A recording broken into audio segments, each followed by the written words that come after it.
बच्चों, कैसे हैं आप सभी? मैं आशा करती हूँ सभी लोग स्वस्थ और प्रसन्न हो। आज हम हमारा पाठ रक्षाबंधन यानी जिसे हम राखी भी कहते हैं उसको पढ़ेंगे और समझेंगे। तो आइए शुरू करते हैं इस पाठ को। ये है पाठ 14 रक्षाबंधन। आज सावन महीने की पूर्णिमा है। पूर्णिमा एक तिथि का नाम है। आज राखी का त्योहार है। आज के दिन बहन अपने भाई को राखी बांधती है। नेहा राखी खरीदने के लिए पर्व यानी त्योहार के एक दिन पहले बाजार गई। वहां रंग बिरंगी राखियों से दुकानें सजी थी। नेहा ने अपने भाई के लिए एक सुंदर राखी खरीदी। माथे पर तिलक लगाने के लिए रोली भी खरीदी, यानी लाल रंग का जो रोली होती है जिसे कुमकुम कहते हैं, वो भी उसने खरीदी। फिर मिठाई की दुकान से मिठाई खरीदती हुई वापस आ गई। दूसरे दिन सुबह नहा धोकर उसने नए कपड़े पहने। वह अपने भाई को राखी बांधने की तैयारी करने लगे।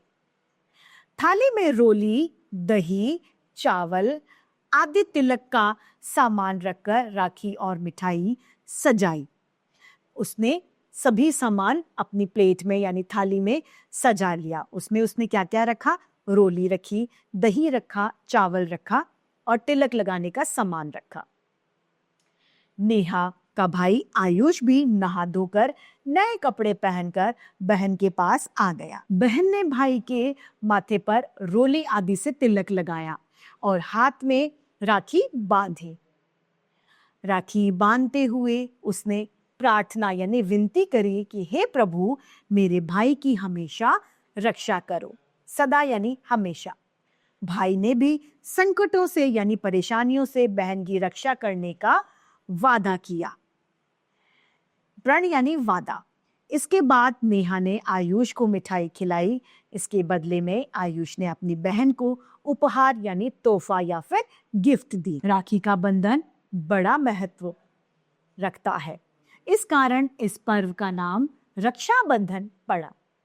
पुराने समय में जब योद्धा यानी जो युद्ध करने वाले होते थे, वो युद्ध के मैदान में जाने की तैयारी करते थे, तो बहनें उनकी रक्षा की कामना यानी इच्छा करती थी और उन्हें तिलक लगाती थी।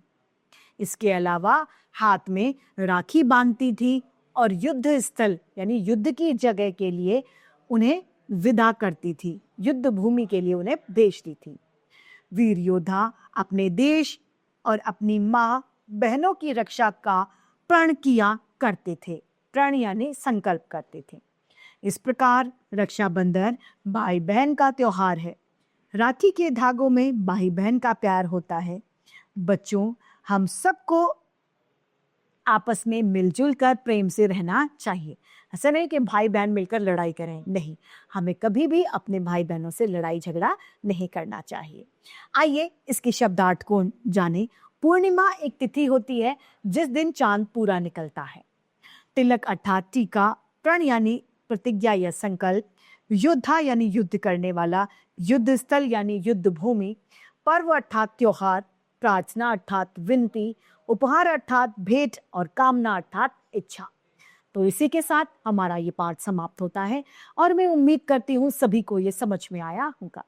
तो आज के लिए इतना ही। फिर मिलते हैं। धन्यवाद।